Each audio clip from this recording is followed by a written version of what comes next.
Welcome to episode 2 of Ahead of the Threat. As always, I'm Bryan Vorndran, Assistant Director of the FBI Cyber Division, and joining me is Jamil Farshchi, the current Chief Technology Officer of Equifax. We're actually recording this on Friday, November 1st. Behind me is my Penn State helmet. Big game this weekend against the Buckeyes. So by the time this airs on November 6th, we'll know if my Nittany Lions remain undefeated. But big weekend of college football ahead of us. We are going to get into our top 3. So Jamil, I'm going to go over to you to outline these top 3, and then we'll get into a quick, interesting dialogue about them. Yeah, thanks, Bryan. I'm still trying to get some of this face paint off, makeup from Halloween last night, where I was a ghoul. It was actually legit scary in that thing. Maybe too scary, as a matter of fact. I scared my 3-year-old, didn't even know who I was. Speaking of scary, though, so on the Sophos one, I guess this one isn't super scary, but Sophos acquiring Secureworks.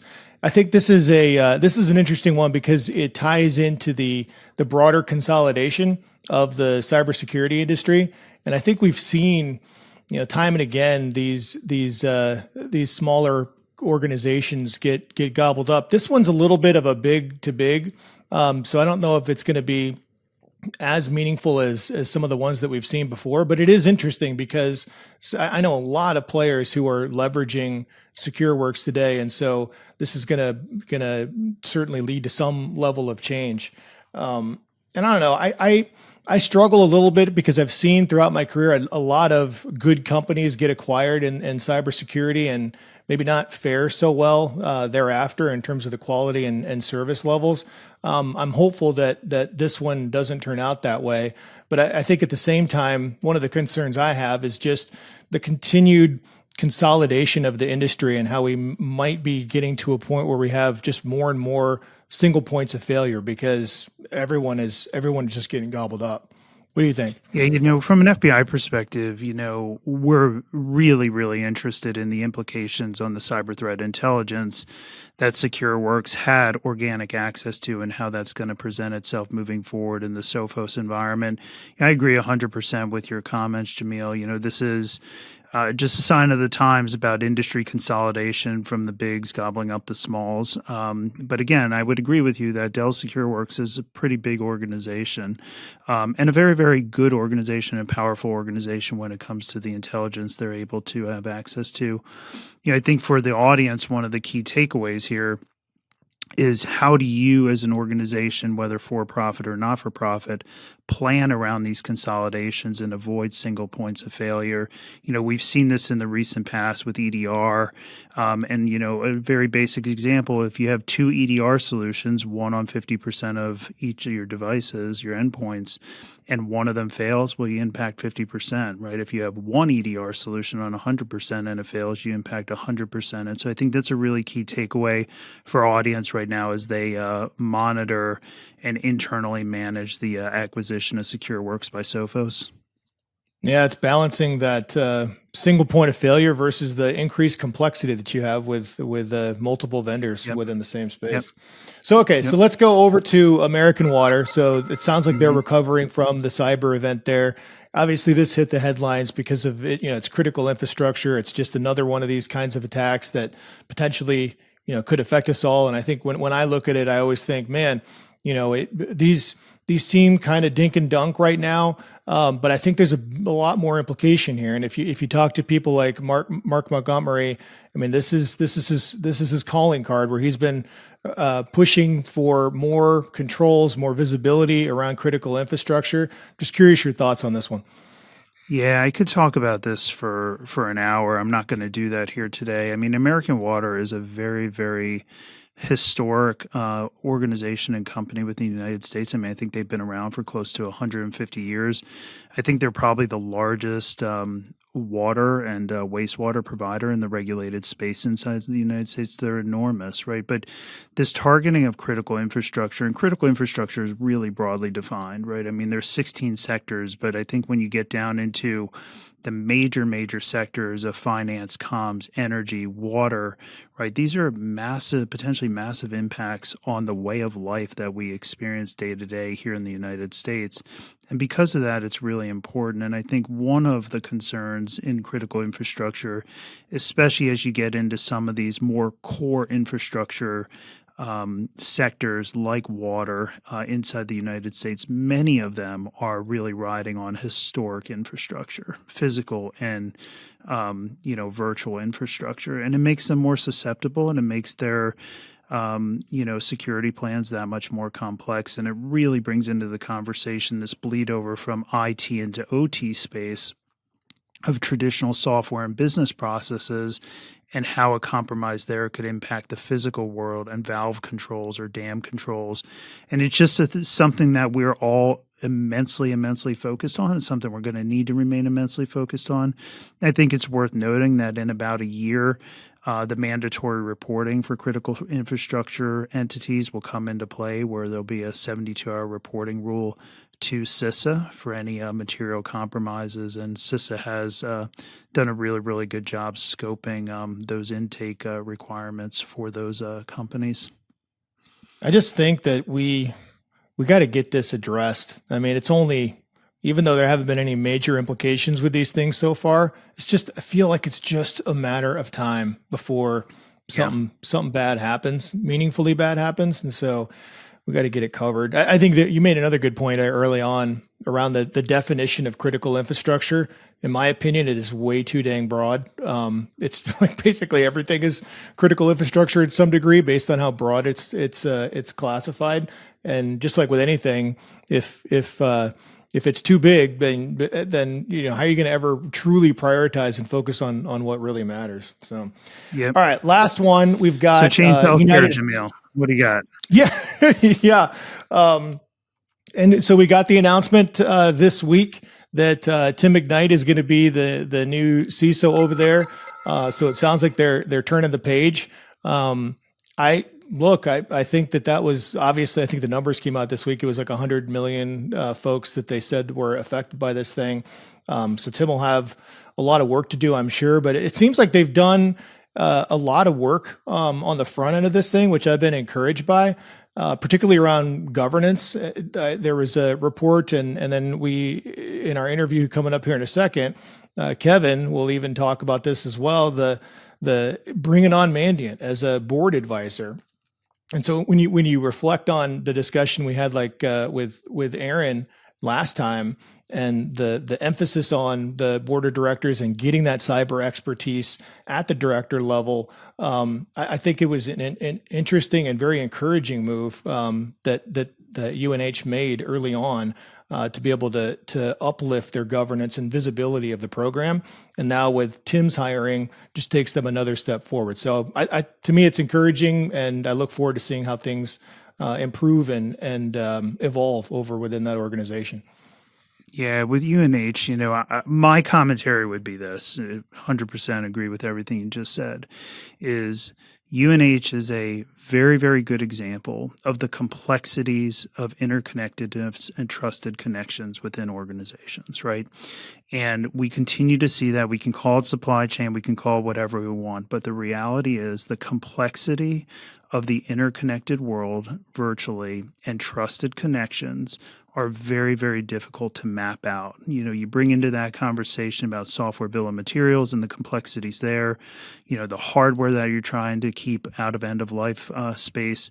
And it's just a massively complex ecosystem for any one organization to manage. And I think UNH is a really good example of just the challenges that we're all facing from a security perspective. Amen. All right. Well, those are the top three: the Sophos acquisition of Secureworks, American Water, as well as UNH hiring a new CISO. So we are now going to go to a previously recorded episode. This is episode 2. The interview is with Kevin Mandia. For anybody in this space, they will undoubtedly know Kevin's name. He's the founder and CEO of Mandiant, one of the world's leading cyber threat intelligence and incident response companies, a company that is a tremendous partner to all.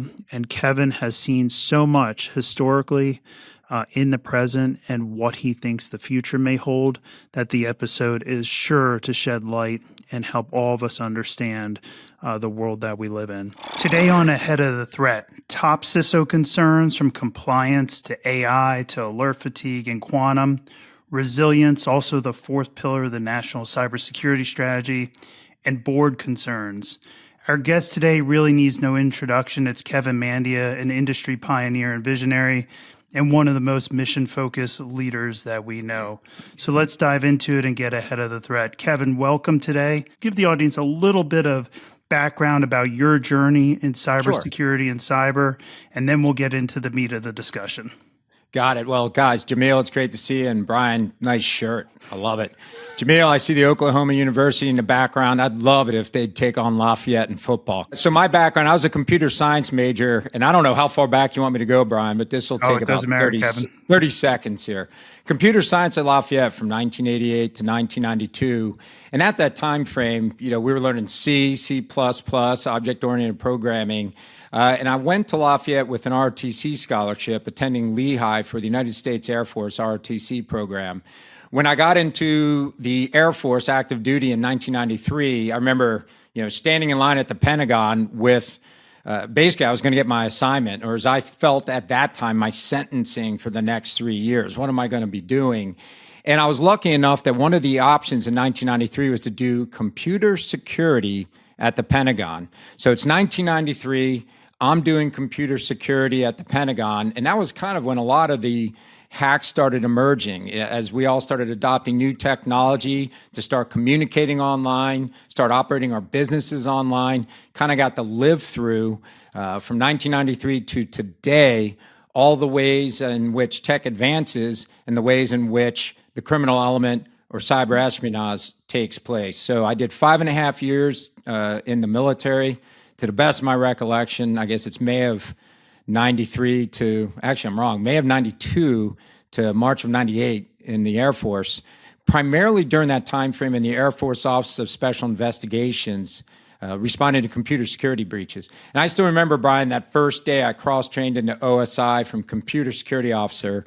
I wanted to do like blood and gut forensics. I just wanted to be like Quincy, show up to crime scenes and do that kind of work. And somebody said, well, with that computer science undergrad degree and your master's in forensic science, why don't you do computer crime? So I stand here today, 30 years later, basically, saying I did not want to do computer crime. I did not want to do cybersecurity, but it's what I fell into. And if it's your job, you might as well get good at it. So I ended up doing cybersecurity investigations for the Air Force, got out of the Air Force, went to a company called Foundstone over time, where I trained a lot of law enforcement agents in how to compromise networks and how to investigate those compromises. Started a company called Mandiant, with the premise that security breaches are inevitable. And let's just respond to every security breach that matters, because that's an impactful moment to own. It's the best product research you can do in cybersecurity. If you're going to build software to defend people, you ought to know what the offense is doing, what the adversaries are up to. And I saw no better opportunity than respond to breaches, figure out what happened, what to do about it, so that you could better build products to safeguard from those threats. And I could keep going, Bryan, but I'll kind of slow it down. I guess I love talking about me from time to time. All right, Kevin, you are... First off, I'll just say it. I'm a Kevin fanboy, and I have been for pretty much my entire career.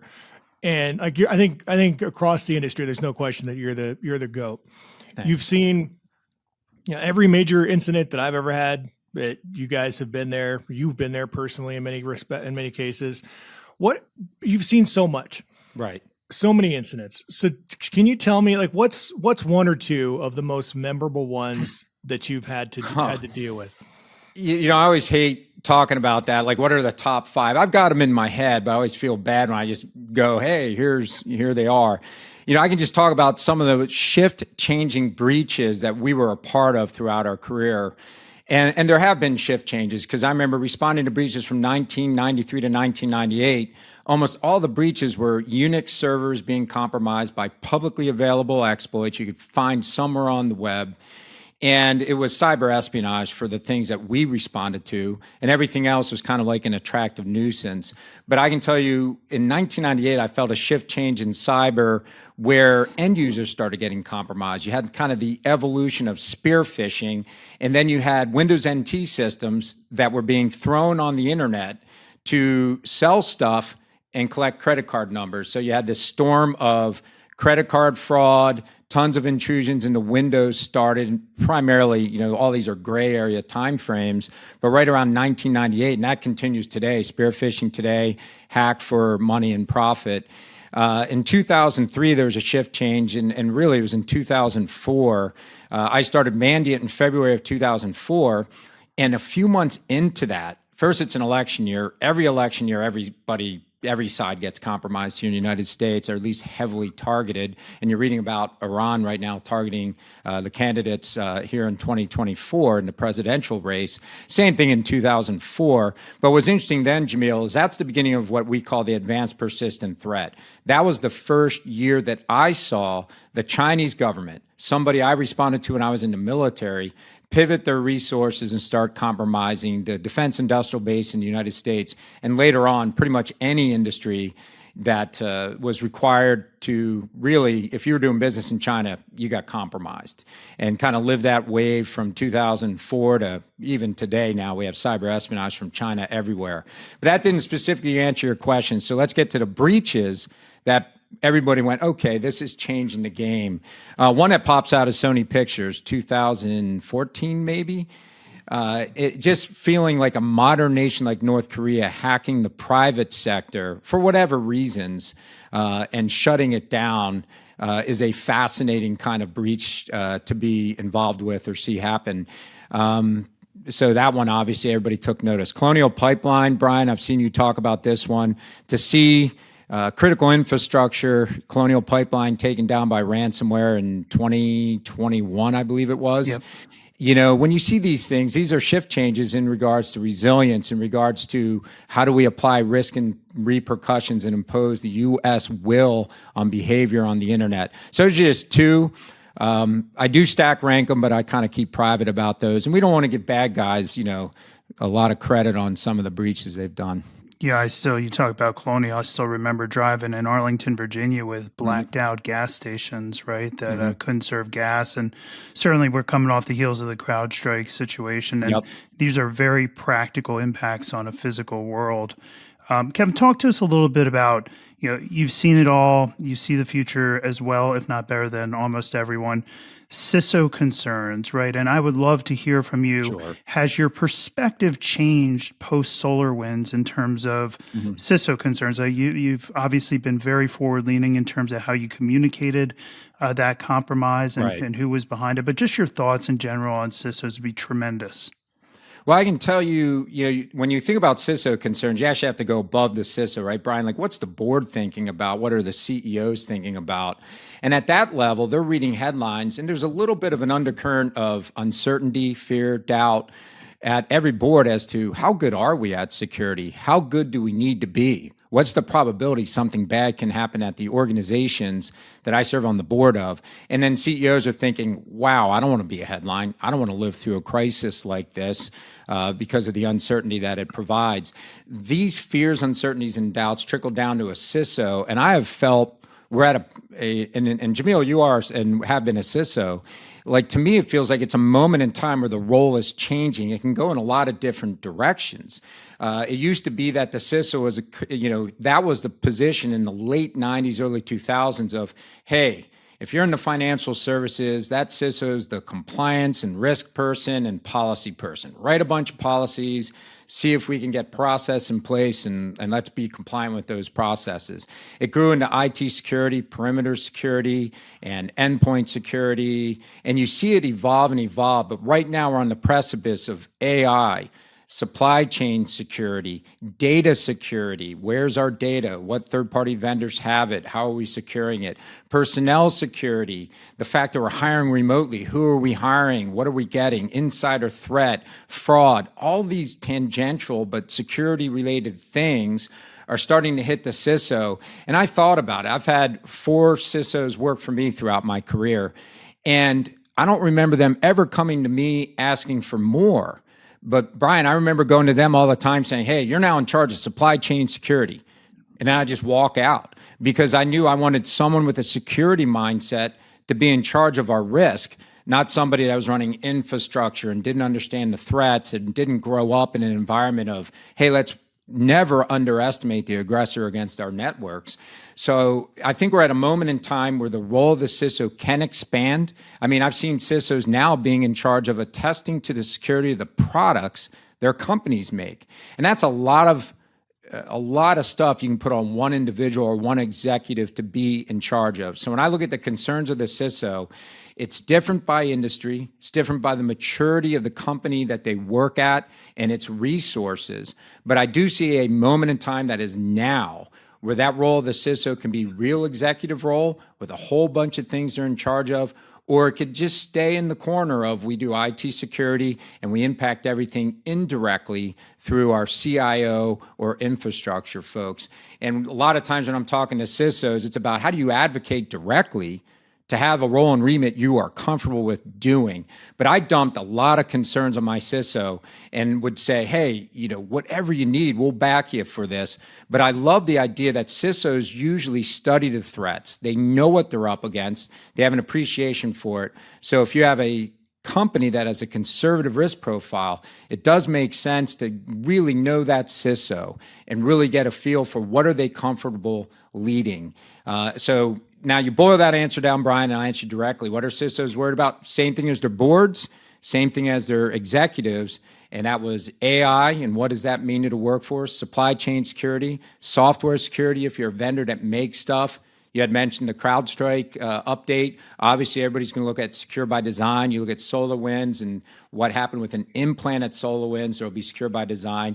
Data security is getting more and more important. Overall risk and governance is even more important. And then that ability for a CISO to assuage or just get confidence to the board and the executives. Hey, we've got a program. It's good. We continuously test it. And we red team it, and you should feel pretty good about it. So that's a long-winded answer because you said we had an hour. So I got to ask both of you because I'm obviously with the bureau, so I don't have the perspective that both of you have. I get asked a lot, how should CISOs be task organized, task aligned within a broad organizational structure? What are your collective thoughts on that, Jamil and Kevin? Jamil, you. Well, I think it depends on the business. I mean, if you look at my role at Equifax, when I was brought in, it was CISO, pure play CISO role, report to the CEO because we take it very seriously here. Since that time, though, I've taken on fraud, physical security. I have 2 P&Ls, and now I'm this. As of 5 months ago, I'm the CTO now as well. So the role has expanded demonstrably since that time. But it's because of the business. It's because this business has unique needs, and the focus is around things that tied to data, analytics, technology, security, and so it makes sense for us. I think if you're in a different organization, in a different industry, things change, and so I think organizations need to be thoughtful about their risks, thoughtful about how they want to construct addressing those risks and being able to competitively differentiate in the marketplace and drive growth. But then looking at the bench strength that you have, and then based on those factors, then you can sort of frame out the role, whatever makes sense. I don't think there is one, just like with anything in life, there's not just one path to doing it. Just like there's not one path for what your committee structure should be at your board or whatever it might be. So I do think that we've evolved, though. And I'd be curious, Kevin, what you think, maybe as an addition to the question that Bryan asked, whether you think that with this evolution and this pivot point that we're sort of at right now, whether you think that the community of CISOs, if we're ready for it. Like, are we, because we've come up through the ranks in technology, right? And so Correct. It's a whole new world to deal with. And I've dealt with it myself personally as I've grown throughout this organization. What is your take on the industry at large? Well, it's hard to answer for such a large group of folks, right? But I think about the exact same thing, Jamil. The opportunity to be a real risk executive is sitting in front of every CISO, whether they know it or not. The moment is now. Every CEO is worried about cybersecurity. Every board is worried about it. And it is up to the executives of a company to come up with a program that matches the risk frameworks for that organization. And all those things I said, that supply chain security, data security, the rollout of AI, technology keeps moving. We're trying to impose risks or repercussions to the bad actors on the internet, but I don't think there's ever going to be world peace. I think people will always hack for money and profit. So these threats aren't going to go away. And I think the themes that I say with CISOs is, yeah, we've got to stay abreast of the emerging threats. And then we also have to figure out how to communicate with non-technical folks, apply business risks, and people, take that whole cyber risk and put it into business terms. And people say that stuff all the time, but the framework that I work with CISOs is make sure you go to the Harvard Executive Program, start thinking beyond just CISO. Take the frame of reference of the CEO. What are they genuinely worried about? How do they think? A CEO is not going to sit there saying, what do you mean by an application security firewall? What do you mean by access control? What do you mean by this? Some CEOs are growing up with technology and they get that, but all CISOs have to translate, here's the critical services and assets at the company. They have to translate, here's the cyber risk to those critical assets and services. Here's the threats to those risks, and here's what we're doing with people, process, and technology or controls to diminish or mitigate the risks to those critical assets. Here's the gaps we have, and we're going to close them, or here's the risks we're willing to accept. And we kind of put it in that risk language, Jamil, and I'd love to hear your feedback on that because all boards understand governance and risk. That's kind of why they exist. They apply those kind of standards to financial risks, to geopolitical risks. And in cyber, I think if there's a CISO out there that's trying to figure out what framework will my board finally get, there's no perfect one, but it's identify the assets and services that matter most to an organization, identify the cyber risks to those, and again, go through that standard risk process of identify the threats to those assets. What are you doing to mitigate those threats? How do you continuously monitor and validate that your program is in place to mitigate those threats, and then communicate it appropriately? And I think that works. Now, answering your question directly, every CISO, I agree with you. I would say total Mandia anecdotal wag, the amount of technical CISOs is going down. The amount of true executives getting into the role of CISO is going up. And I equate that to just in general, I'll meet a CISO and go, what's your background? And it used to always be they did security operations at some point. Yep. They were a technologist. And now I'm meeting more lawyers that backed into CISO, or even poli-sci majors that backed into it, and less technical folks. I think there's a genuine trend to the role going to folks that are more capable to lead a P&L. I think I would like to say that the community at large, my peers that are out there, we have the ability to be able to up our game to become executives, and we don't have to just be known as the people in the boiler room that know the tech stuff and go geek out and do your thing.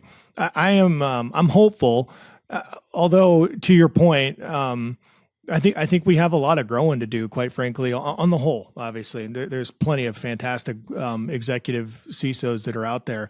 You said so many things that I would love to ask you about, because I mean, this is why you're the GOAT. The one that really struck me was the risk-based discussion piece. Right. And I mean, look, I am now on a board for the last year and a half now, for a $5 billion company. And so as a board member sitting on the other side of the table, it is, I mean, the language of risk is what we operate by, right. At least in this particular space. And in my experience for all the companies I've worked for and the boards I presented to and executives and so forth, the trick is being able to communicate it in a way that they can understand it. Because if you're just speaking gibberish, it's never going to land for you. Like, you're not going to get ultimately what you want, whether it's some risk mitigation or to get general communication across. I completely agree with your point about getting executive education. I myself I went to Harvard and got my my program for leadership development. I did that there. Fantastic program. And I think it helped me a lot in that respect. So whatever the executive education form would be, I think that would be a huge one. The other part though is how do you, without being on the business side, how do you appreciate the balance that needs to be made when you just live your life every single day on the security, and all you see are the threats, and all you see are the vulnerabilities and the risks and things not advancing as quickly as you want? Right. I found that personally, as I've gone up through the ranks, to be one of the hardest things to do.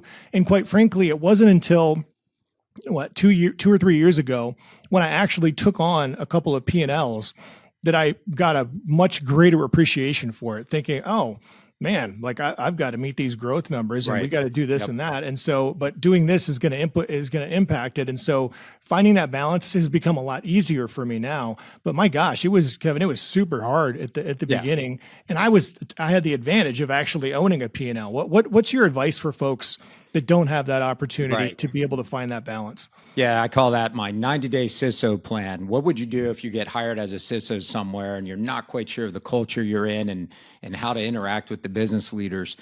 Right out of the gates, I'd go in with, what does the board and executives truly care about? And it's, how secure are we? End of story. Like, what are the odds something bad would happen? And if something bad happened, would we withstand third-party inspection?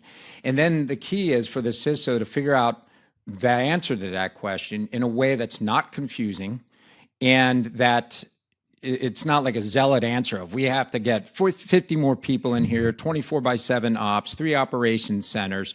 We got to follow the sun. We got to do all this. It's got to be very simple. And what I would do, and I equate this, Brad Mayorino, when he was at Target and he goes to other companies, he does something very similar to what I would do, which is you just red team the network. You just figure out, here's the common threats of today. How do we do? What is the unvarnished truth on what the red team can do to us? And we're not talking magic attacks where it takes 5 days for the red team to break in with custom malware and all this. It's just doing attacks that are common to get a sense for how secure are we. And the reason you do that, and I think it's a great thing to do every quarter, I did it as a public company CEO at FireEye. I remember getting my board presentations, and it would be these 3-dimensional charts on policy and governance and controls. And I remember thinking, if anything was in the green in these charts, I didn't trust my CISO's answer. If anything was in the red in our compliance charts, the whole board is like, oh my God, we're in the red, and that's no good. And if CISOs put all these subjective things in the yellow, boards and managers don't know how to feel. So CISO can't win. But what a CISO can do is walk into a board, and they probably won't get to the board with this, but they can get to their boss, 25% of the time or so, that's the CIO, and say, hey, listen, we did a red team. It wasn't really us versus them. This is how we did. And here's what got in, here's what didn't. I think if it takes 5 days for expert red teamers to make a threat become a reality against critical assets, that's a lot of time. But you would want to know. And I always say, limit the scope, have a 3-day red team, 4-day red team, and see how you do, because that's the only way to get unvarnished truth. If the red team can't break in and can't make something bad happen, I think you should feel pretty good. If the red team can get in, you get a prioritized list of what to do. So to me, that was such a simple thing. Jamil, I likened it to, if you want to see if a bulletproof vest works, shoot a bullet at it. You get your answer. Same thing in cyber, because it's just understandable, and it tells you how to feel. If the red team's successful, you make adjustments. If the red team's not successful, you feel pretty good, but you continue. Because I call this, when you're a CISO, you come at everything from the threat side, but I also believe you actually have to come from the governance and risk side as well. And you need to do both. And there's a lot of folks that we're going to enforce policy, we're going to enforce process, we're going to enforce all these great controls. We are going to have, here's the standards, legislation, and regulations we need to benchmark against, and that'll be part of our framework on how we report to the board, how we're doing with our assessments and to our benchmarks. But I would still keep firing bullets and seeing how we do. And that part will tell a CISO, if a red team just destroys your network and your leadership team doesn't care, That's a hard CISO role to take on. You just don't have the buy-in. And I can tell you this, I've never met a CEO who doesn't get a red team report. You may have to distill it a little bit by what's the probability that this attack will happen, but no CEO wants to lose their email. If you have a red team test, can you get to the CEO's email in 3 days? And they do it, trust me, the CEO, you have his attention. And he's going to say, what do I do to lock down my Outlook instance? How do we get good detection rules in? You bring them along. Second thing I would do, if you don't want to go red team, have a tabletop exercise and genuinely simulate with your executives as a CISO the exact threat you don't want to have become a reality. If you're a manufacturer, you make tires or you make soup, you don't want the assembly line to go down. You don't want food to be unsafe. You don't want your products to be unsafe. You run a simulation, takes only an hour, but you make it feel real. You kind of tease out the data that matters. You simulate the fog of war. And during that tabletop, what you'll see as a CEO is, what are the issues we still don't have answers for? Can we run our business off the internet? Can we run our business if 5 servers go down? How fast would we get those servers up should they go down to ransomware? So I don't want to elongate the answer, but the bottom line is, a new CISO, I'd red team and I'd tabletop quickly, because no matter what, when you tabletop, you get what is the culture and philosophy of your organization when under duress. And I think that dictates your success as a CISO, is understanding that culture. Jamil, if I can jump in here, I don't think we're going to be able to cover everything in the time we have here today. Yeah. We'll do our best. Yeah. Two questions. I mean, you're amongst the most experienced people in the world, Kevin, in terms of IR, incident response, post cyber intrusion. I think there's a lot of reporting out there about how industry feels, how positively you handled the SolarWinds reporting. Mm-hmm. And certainly one thing that my experience has indicated to me is, like, the more forward-leaning companies or organizations are post-breach, the better off they generally fare. One thing that we obviously encourage from the FBI side is report to law enforcement as early as possible, but that's built on the fact that you have to establish a relationship. Just interested in, Jamil, you as well, like, just interested in your thoughts about relationships with the private sector, with the FBI post-intrusion, the good, the challenges, how that looks internally. Because we know one of the most, the questions that are asked the most is, should we or should we not share with the U.S. government? Jamil, I'll you want to go first? Yeah, I'll start on that one. I think the FBI used to not be even remotely as effective as it is today. But I will reflect on the experience I had here at Equifax post the 17 breach, and the amount of partnership and engagement we had from the FBI was second to none. I mean, you all had us, myself, my CEO, several of our executives, go over to the field office here in Atlanta and get deep dive briefings on what's going on, like on the detail, on the evolution of the investigation, which was, I mean, just really, really strong partnership. And so for us, after seeing that, you want a lot of fans, and like, we're more than happy to provide as much information as possible so that you guys can do your job as effectively as you can. And I think this, Bryan. I'm not sure if you do, Kevin, but even as it relates to CISA, I mean, last year we had an incident where I got a heads up from CISA around this imminent attack against us. Some ransomware group, I can't remember which one it was, gave us a heads up. It was I think it was like 76 hours in advance. All the TTP, I mean, we knew exactly what to do. Everything was locked. So by the time and then it did happen, like, it happened exactly as we were told. And obviously it's a nothing burger at that time because everything's there. But I think those examples, to me, whether it's a breach of 17 or an attempted compromise that was coming down the pipeline, it's that partnership is critical. And I know how important it is, talking to you, Bryan, on the FBI side, around us as private organization, commercial organizations, providing that information to you all and sharing insights to make you guys effective. I think the message I would like to share to the other peers of mine in the community at large is, like, we need to lean in to not just do that, but also to just be accepting of the fact that there's a ton of expertise that the government can provide, particularly the FBI, and we need to welcome it with open arms, because there is the bad actors. Kevin knows this better than anybody. Actually, you do too, Brian. I mean, they're not slowing down. They don't care about that kind of garbage. Like, they just want to get the job done. And I think if we're going to protect ourselves and protect all of the consumers that we're responsible for protecting, we've got to step up our game and work as a team to be able to defend this country. Yeah, Kevin, I'm interested to hear your thoughts on that as well. I just want to chime in because it's something I'm super passionate about. The FBI has been in existence for 115 years, and in the entirety, right, we've been a victim-centered organization. That is so important to us as an organization to help people in need. It's why I and almost everyone here joined. And the reality is, it's our pleasure, it's our honor to try to help in those moments of need. And being victim-centered is just so critical to us. But Kevin, just interested in your thoughts. Yeah, and I'll piggyback everything Jamil said, right on target. And obviously, I'm pro law enforcement, but I think it's a simple equation. When you look at the cyber domain, the next modern war is going to have a cyber component to it. All criminal element has a cyber component to it. Air, land, and sea, we all rely on the government to defend our nation. Nations were formed really so you could have citizens safe, and governments would protect those citizens with law enforcement and a military. In the cyber domain, the whole defense is shared. And so you have to play team ball with the government. You should want to play team ball with the government.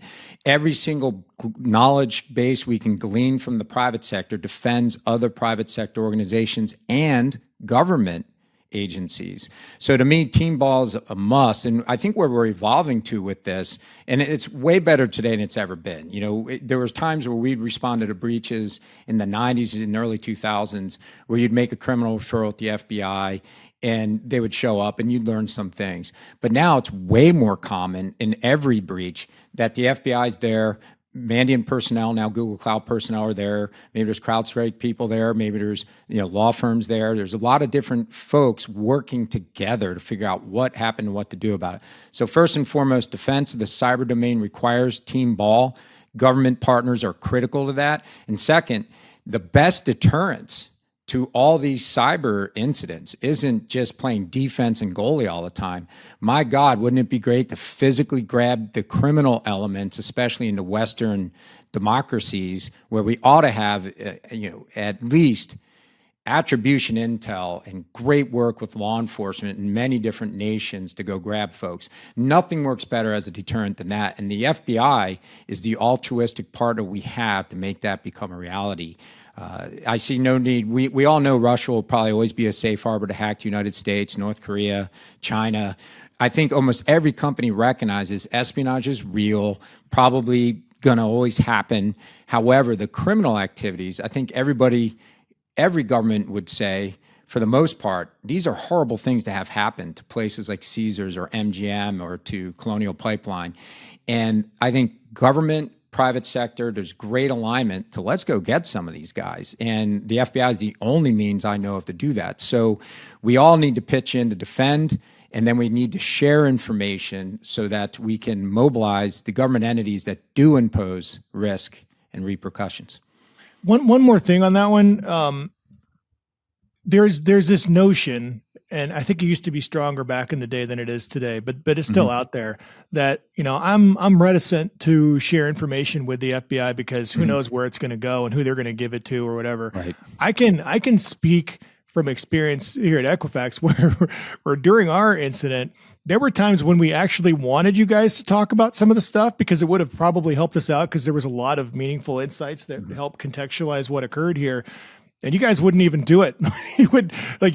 You're so close hold with that information nowadays that no one should worry about that information leaking to some other agency or whatever else it might be. That's old tape. And I think you guys have changed a lot.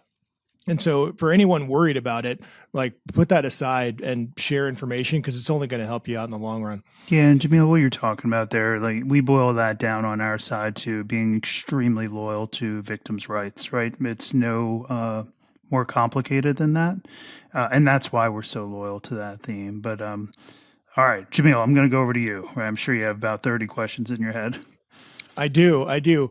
Kevin, where do you see the landscape shifting? I mean, you mentioned at the top how the environment continues to evolve. I think one of the most interesting evolutions was the whole ransomware thing and how absolutely. it has really just turned everything on its head, and it's provided so much additional, especially with the it's provided a lot of incentive for the threat actors to just hit us as hard as they can. What's the next leg? Like, do you foresee what the next leg of this journey is? Is it something related to AI type threats and the deep fake things that we might see a little bit about it here? Like, what do you think? Yeah, I immediately went to, so how are our red teams breaking in, and then going, great, do I really want to share that? But you might as well because it's obvious. And what you're speaking to is exactly right. We saw the evolution of ransomware go from let's encrypt drives and just charge to get them decrypted to let's compromise, get in, and steal data and extort and create pain and be very bold and brazen in that pain. I think most of my career, there were only actors in safe harbors. And that has changed. So that's shift change number one. Now we have people acting in the democratized West, Canada, the United States, the UK. And we got to figure out with international cooperation, treaties, how private sector shares with the public sector and the FBI. We got to figure this out and bring a little bit more pain there. But I think it's the evolution of the social the trickery that's happening. And what you're going to see with AI is fake voice, fake imaging. And what I'm seeing is the bypassing of multi-factor authentication by bold and brazen people that take advantage of the help desks of enterprises, where help desks are formed to help people. And they're being duped into doing one-time passwords and things of that nature that are really hard to prevent. And that one-time passphrase is giving bad actors access to a network. And then we have identity challenges almost every time somebody gets in, meaning when the threat actor breaks in, our identity architecture is usually compromised, and that creates a widespread impact. So it is, without a doubt, I think you're going to see the use of AI, as particularly fake voice, to trick help desks. And it's probably going to be effective till people really change how they communicate with their employees and verify their employees. And then you're even seeing it, Jamil. What surprised me is at the last CISO conference I was at, we were discussing the hiring of North Koreans at companies. And I'm like, how the heck does that happen? But now everybody's working from their homes. And I remember thinking, there's no way my company hires people that never came into the office. And I learned we probably do. You know, you interview people online, you meet people online, and obviously as we have synthetic media creating a mask that people can hide behind, we're going to have additional challenges emerge that allow the social engineering attacks to be successful. Interestingly enough, I mean, based on the cyber threats you were just talking about, AI, authentication, verification of identities, that plays, I mean, that exactly fits into to what you're talking about with the hiring practices as well. Yeah, I agree with you. It is a major threat. And I mean, obviously the basis for it was, we saw it front and center last year with the MGM and Caesars attacks. That's how they bypassed it. And then there was one on the AI deepfakes recently where people are now joining meetings thinking that they're talking to their CEO and CFO, when in fact it's just an AI avatar. So who knows where this is going to go? Yeah, years ago, Jamil, at Mandiant, we were targeted every Friday by several different ransomware groups because they hated us, because we were responding to breaches. And their theory was if we were responding and helping organizations recover from those breaches, those organizations were less likely to pay. And it is all about getting money, extracting money and getting rich. So the threat actors would come at us almost every Friday. And we had our own email security product for spear phishing. We had experts everywhere, 30-something hundred employees, just all security experts. And even I spent every weekend worried about how are we doing against these guys. And in fairness to all these companies, one of the hardest things for every company to test, really test, is how resilient are we should a ransomware attack occur? Like we all do most 1A enterprises that are very mature will say, here's our key servers, here's our critical data, we have it backed up, we know our backups are secure and we've tested it. But almost no company has said, hey, let's go dark and literally hot swap out and see, are we rocking and rolling in under 3 hours? That last step is really, really hard to test. So a lot of times when we respond to these ransomware actions that are successful and folks have systems that are just toppling over, as I call it, because they've been encrypted, that resilience is so hard to measure till you go through it. And that's why those tabletop exercises are so critical to get you thinking, how fast can we recover server A that supports these 10,000 customers? What tranche of servers do we recover first? What do we cover second? And then remember, recover the application configuration files. Make sure your Active Directory or your identity architecture is considered critical. Don't miss something by mistake when trying to recover, or it can get really, really complex. And that's something that, again, it's just so hard for any really diverse organization to test their resilience with a live fire drill. It's the dark underbelly of the whole thing. I mean, everyone said, a lot of companies do the crisis exercises and the tabletops and stuff like that.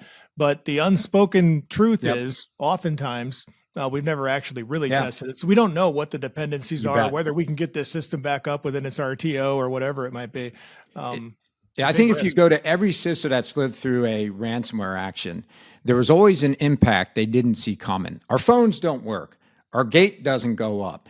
No one can buy their lunch in the lunchroom. It's always something so bizarre. And you're like, how did we not see that as critical? Or how come we didn't back that up? In one case we worked, they didn't back up their identity architecture and went, oh. In another case, they didn't back up the application configuration files so that it took them days to get their application back to the state they wanted it in. And again, if you live fire drill these things, you may take your business down, and you were the one that did it, but maybe, yes, one thing we always advise companies, if there's a way to practice that red lever event of you're off the grid, most companies, can't even get off the grid. It would take them 15 days to, months to figure out how do we come off the grid if we need to. Second, most organizations, unless they're regulated, haven't even figured out, can we operate our business when critical servers go down? And I remember one ransomware attack impacted a whole bunch of restaurants. And I remember hearing about a restaurant that without their computer system couldn't serve food. And I was like, we had restaurants for the internet. We had restaurants for the iPad. What happened? We ought to be able to do that. So there's a lot of businesses that, and when I talk to CEOs, it's if you can figure out a way to operate without the tech, that's a great fallback plan to have. And then from there, testing your backups. I recognize how hard that is. You would like to be able to do it Sunday night from midnight to 2 a.m. and know you're done at the end of that. But the problem is when the lights go dark and the machines get compromised, I don't know of any organization that can tell you 100% of the impact of those kind of events ahead of time. So break, guys. We have about time for one more question / theme each. So Jamil, you want to go first? You want me to hit one? No, go ahead. Okay. We only have one more. I'm giving the long answers. This went fast. No, it went really fast. All right. So Kevin, one of our goals here, Jamil and my goal, is to essentially try to communicate to boards, right? What should they be thinking about in their future? What questions are really important for them to be asking of their staff? So just based on your experience, top 2-3 questions that they should be asking. It doesn't have to be 2 or 3, but then also board composition, forward thinking. What are the other themes that they really need to be thinking about at a precise level? So I'll tell you the 4 questions, and it used to only be 3. For over a decade, I would meet CEOs, and as soon as the CISO was out of the boardroom, they'd be like, how good's that person? Or how good are we? And I came up with non-technical questions you should ask a CISO, and all you care about is there is an answer. You're kind of diving in to the mentality of your CISO. First question, if I'm a CEO, that I would ask a CISO is sort of how would you break into us? What do you think is our weak spot? Period. That's no different than Secret Service thinking, where's the shooter going to be? You have to think as security professionals like security professionals. What are we up against? How would they attack us? Second, I would ask CISO, what's our worst case scenario? Because I actually, really want to know their perception on it. But if you've hired a CISO who isn't always thinking and planning for worst case, I don't think they have the right security culture. And if their answer is, well, to be non-compliant with something, I don't know if that's worst case. But so it's how would you break into us? What is worst case scenario? And the third question, what would we do if worst case scenario became a reality? And you just sit back and listen. And then I added a fourth question I should have added a long time ago. I've done 100 board meetings without this question, so we're adding it now. Ask a CISO what they need. So that has 4 questions. How would you break into us? What is worst case scenario? What would worst case scenario, how would we respond to it? And what do you need? And just sit back and listen. If you have a CISO that doesn't even know what worst case scenario is, oh boy. If they don't, you can correct it. If you're a CEO, you should be thinking what those things are and managing to risk. And then on the board level, I actually wrote down for this podcast all the board questions I've gotten. Usually it is post-breach, but I think every board wants to know first and foremost, how good are we at cybersecurity? Are we safe? What is the odds something bad would happen? That's question 1. It's all the same question. 2 is how good do we need to be? And the answer there is really, you want to be good enough to withstand third-party inspection. Question 3 I actually get is, what should boards worry about? Question 4 is always, what's your advice to boards on best practices to supervise our cyber efforts? How good are we, and how good do we make sure we're fending off bad actors? And I think all those questions, how secure are we? How secure do we need to be? What should we worry about? And how do you supervise your cyber program? Go back to that risk framework that we talked about earliest in the podcast, and doing that. And then the questions the board will ask is, what should I ask my CISO? What do CEOs wish they did before a breach? They always ask the latest headline questions. What about Caesars? What about MGM? What about the CrowdStrike patch? What about Snowflake? They ask, what are boards asking you? And then they also ask, how resilient are we should something bad happen? And I'll leave you with the final things. They ask about AI, deepfakes, geopolitical conditions, and how they impact threats, and what threats they should worry about. So that's about every darn board concern I got in the last year. Hey, Jamil, can I just break in here with a quick PSA for the audience? On the synthetic content, the voice cloning, there's reporting out there that indicates that 4 words are enough to fully clone digitally an individual's voice. And one of the things we deal with in the FBI is these virtual kidnappings, where you get a call from somebody saying, hey, you have to pay me $50,000 because I have your 12-year-old nephew or niece. The best thing people can do if they ever get that call is to hang up the phone and try to call the person that they are being told has been kidnapped. That is the number 1 recommendation. Get off the phone and call that person. So just a little PSA for our audience. But Jamil, over to you for a final question. If you have one, then we'll close. Yeah, last question. Although I could have 100 more for you, Kevin. Just the wealth of knowledge. The other day I was chatting with a private equity guy, and he was telling me that they're debating about creating cybersecurity committees for all of their portfolio companies. And he was just inquiring about that. Thought it was interesting and encouraging, quite frankly. But later on, I think it was that weekend, I did some research, and I found out that only 10 of the Fortune 500 companies have cyber committees today. Although I did run into an article that said Gartner was predicting 40% of publicly traded companies will in the future. What's your take on this in terms of whether it's a trend that's going to continue to grow, and whether you agree with it or not? Well, boards are paying more attention to cybersecurity, Jamil, and part of that is the new SEC guidance that came out in 2023, right? If you're a publicly traded company, you have to share certain information about your cybersecurity program annually with your shareholders. And then if you obviously have an incident, you have to be transparent about it. So there's a requirement to share how you do governance and what third parties you use to help you secure your organization. A committee needs to care about cyber. I don't know if cyber is always something for the board at large, and it all depends on the state of the company, the industry you're in, the knowledge of your board. Different companies can do the same things, but have different risk profiles based on their brand, how much they value their brand, based on how much trust matters to their company. all this is a long-winded way of it's still going to go up and to the right. Boards have to pay attention to cyber now. The SEC guidance kind of pushes that forward for publicly traded companies. But as our dependence on technology increases and technology is accelerating now with generative AI and our trusted machines just doing stuff for us, you're just going to constantly see in the tech race that the threats are going to be right behind in that tech race. It's been my observable. Bad actors can enable tech faster than the good guys can. And security is just going to matter more and more. So I'll finish with cybersecurity has never been more important. And I've been able to say that every year for the last 20 plus years. Amen. And I think that's, you concluded on what amounts to me, going back to earlier in our conversation, to a call to action.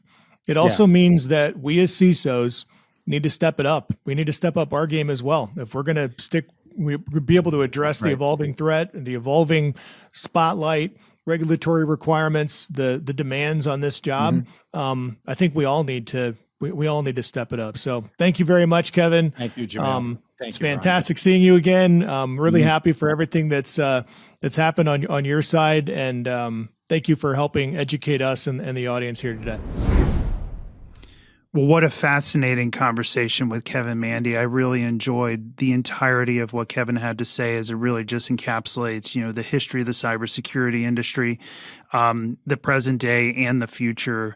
For me, it was like taking a walk back memory lane for 2.5 decades with everything Kevin discussed. Jamil, what were your thoughts?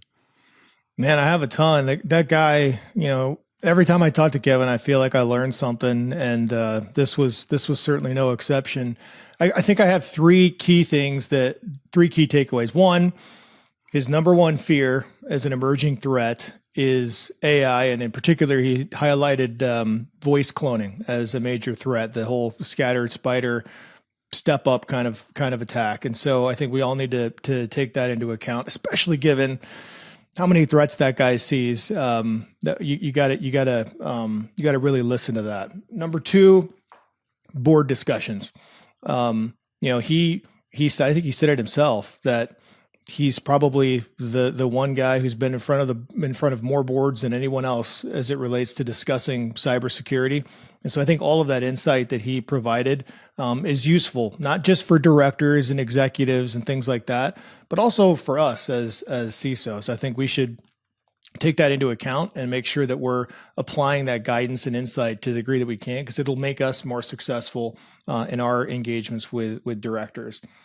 And then finally, I think he laid down some pretty good insight around, look, what does the future of the CISO look like? And what are the skills that we should really be focused on? I mean, even going down the list of specific interview questions and the types of answers that would be the right ones and the ones that maybe should be a red flag.